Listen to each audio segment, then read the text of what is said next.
you've been smeared by the media as a conspiracy theorist. We saw some echoes of that at the congressional hearing that you both testified at. I just want to quote Texas Congresswoman, a Democrat, Jasmine Crockett, said previously classified JFK assassination files are public and show no evidence of a CIA conspiracy. And she accused Congress of quote, giving a platform to conspiracy theories. And then she said, there are holes. I don't want y'all to think that I don't think that there are holes. But when we're looking back, we need to look back so that we can look forward and hopefully do better. I don't know what that means, but what is it that what do you say to those claims? And also, what is it that you do want to have happen? Because you said, Oliver, when addressing Congress, that you want this reopened. And you also said it's that you want people to forgive but not forget. That's correct. They're all dead. You're not going to get revenge. Right. But the whole case is rotten from the head.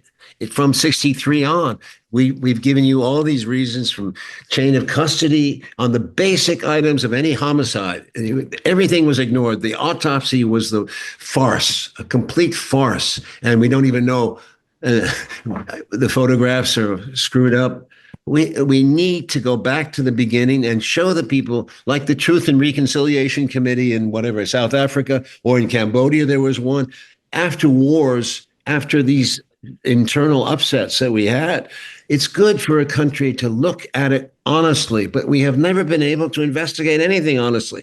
Congress, every time they open an investigation, it dies off. It doesn't go anywhere. The Church Committee included, which was the most honest committee we ever had with Frank Church.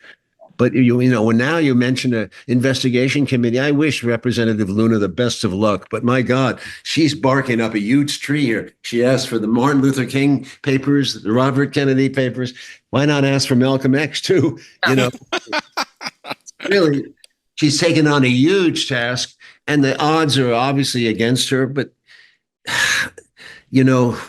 what can America do if we can't get to the truth? To say something about Congresswoman Luna, when me and Oliver got to Washington for that hearing, there was a meeting in her office the day before. And I thought when we got there, I thought there were only going to be 5 people there. Me, Oliver, Luna, the guy who was escorting us, Jake, and Jeff. We walked into that office. It was packed. You couldn't sit down. There was standing room only. That's how much these people on that committee were interested, in what we were going to say the next day. And that meeting went on for 90 minutes, So, God bless her. I hope she really keeps it up. And I hope she ignores people like Jasmine Crockett, okay, who want to ignore John F. Kennedy. John F. Kennedy did more for civil rights in 3 years than the 3 previous presidents had done in 3 decades, And, I wanted to bring up this question of, partisanship, because obviously Donald Trump presents himself as an opponent of the deep state. He presents himself as anti-war. But you yourself, Oliver, tweeted out the other day, what the hell is going on? Trump has turned into Biden, mercilessly, relentlessly bombing Yemen and aggressively seeking a new war with Iran. So on a kind of related note, how much of a transparency champion is Trump? How much is he fighting the deep state, or does he just use this as rhetoric? I don't know the answer to that. I really would like to know the answer, and I think it will become evident in the next year. You have to hope, because there's no other hope. There's no other way. We're stuck in a Biden loop. It's just going to go on and on and on, and we're going to spend more and more money and more wars. And I'm worried that Trump raised the Pentagon budget. I don't understand. I wish he put Musk in the Pentagon. That would have been that was going to happen, though, yeah. Vacuum cleaner there. We need that. But so, in other words, America's at another question mark. We don't know. I think our country has to deal with some realities. If it doesn't, the world is going to teach us how to deal with realities. And I think, we can't be the center of attention. We're not the movie star we were and tell the whole world what to do. Those days are over. There are other players now. And I think we're going to have either go along with it and understand it and cooperate with it and make a better world, or we're just going to be fighting hopelessly against the tide of history. See, Kennedy said, America cannot afford to be on the wrong side of history. Okay, in these colonial struggles, he was referring to that. Well, we've now seen what happened, because now you have the rise of BRICS. Okay, I think, are going to be on the right side of history, which is something Kennedy warned about. And, this is something you'll hear again and again. Why does this matter? It's ancient history. Okay, maybe there was a conspiracy, but who cares? There are more important things to be talking about. What is your response to all of those arguments? If it happened as we think it happened, the concept of a democracy was destroyed on that day.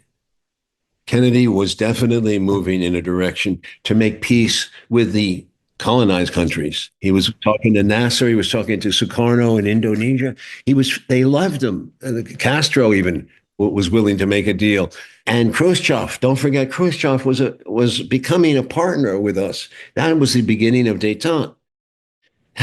So everything turned the other way. When Johnson came in, it was a continuation of the Dulles regime of Eisenhower and the opposition, our hostility to anything that was change. I think it was economic. I think the United States had a certain economic monopoly on the world that it wanted to continue and was frightened of change. All the changes in South America, every one of them was opposed by Johnson. And that was the beginning of something that was important to the world. And in the other countries, India, Indonesia, very important. Actually, Indonesia is more important than Vietnam in terms of its wealth and its geographic center. Indonesia, we got rid of Sukarno. That was a dream of Dulles. So these things are very important. Lumumba. Right. The Lumumba case also. Yeah, the Congo case. That was sad. We signed on to this repression and never did that change that Kennedy wanted. That reverberates down to today. Looks what's going on in Iran. Do you think we could have done well with Iran? We could have solved this thing. We don't have to be the opposition of Iran. We made enemies. We created a theocratic state, actually, with our opposition. Our coup d'etat in Ukraine is a disaster. And that was us. Don't kid yourself. You can use Ukraine and blah. They're just proxies for us, as it has been in every single coup d'etat.